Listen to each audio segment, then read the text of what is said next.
Before, all humans were one species, but after a while, they started to split up and move into different environments, hunt different prey, and get preyed on by different animals. Because of this, they adapted to their situation almost perfectly. But if we were to combine all their traits into the overall best species ever to roam this earth, they would need to be great fighters, hunters, and builders.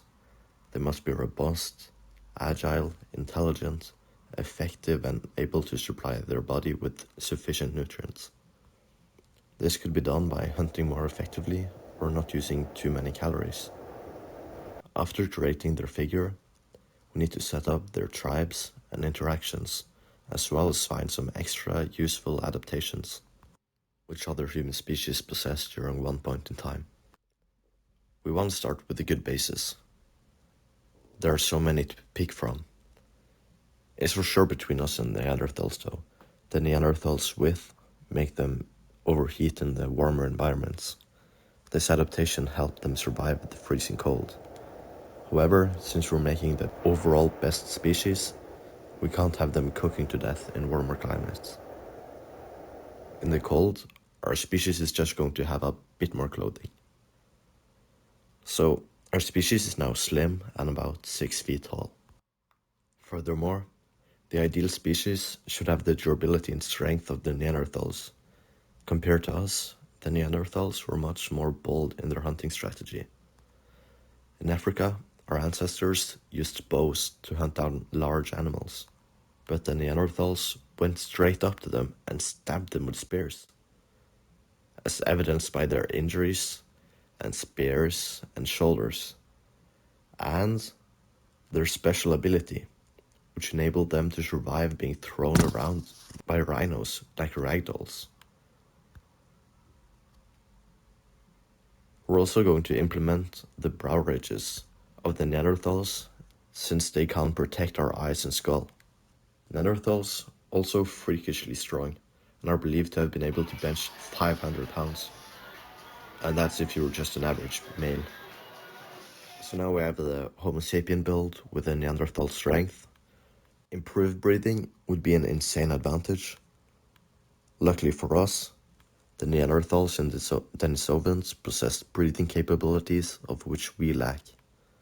Both the Neanderthals and probably the Denisovans, but to a slightly lesser degree, had much larger noses than us.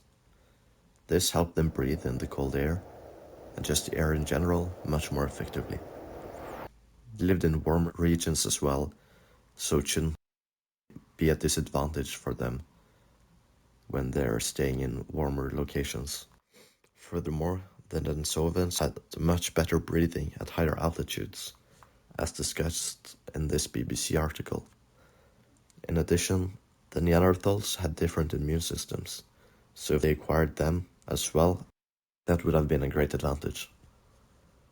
They should also possess our speaking, since we can't be 100% sure the Neanderthals or anyone else could speak, at least to our ability, but we for sure know that we can speak, as I'm speaking right now. I want to add climbing to the adaptations, but that will most likely return in a detriment to running or spear throwing, so we'll refrain from doing that. Nevertheless, Neanderthals were not the greatest spear throwers because of their shoulders. They were situated so that throwing spears would be a real challenge for any Neanderthal, although not impossible according to this article, which says Neanderthals could have been long-distance killers. We want the best, hence why we need to make the shoulders agile like ours. We could come up with something different than climbing trees for shelter, since it would be already quite hard for them considering that they are so big and heavy.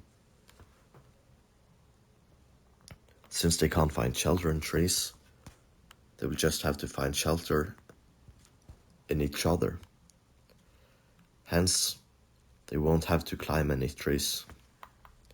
They would probably need to be groups of at least 10 and nomadic, since that's what they craves the most adaptations. If they lived in groups of 100, the extra adaptations would only lead to more food consumption and difficulty in locating enough prey.